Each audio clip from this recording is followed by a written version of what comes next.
So the way I look at this article is the BBC has been caught telling a porky pie.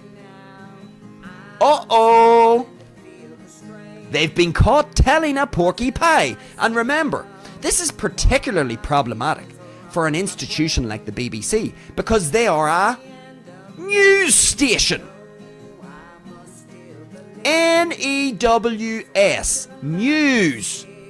People tune in to find accurate and up-to-date news. So what happens when a news outlet has been caught with their underwear around their ankles telling porky pies? Does that undermine the credibility of the journalists and the people reporting from that institution? One could make the argument that people going forward may be more skeptical about future news stories that come out of said institution.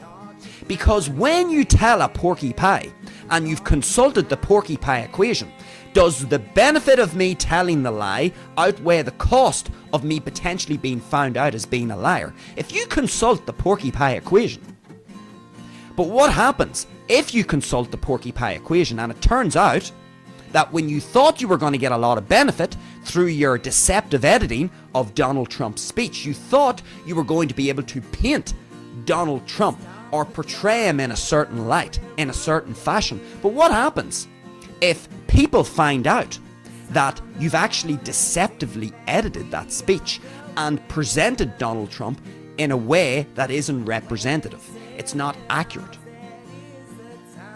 One could argue that it undermines the credibility of that institution.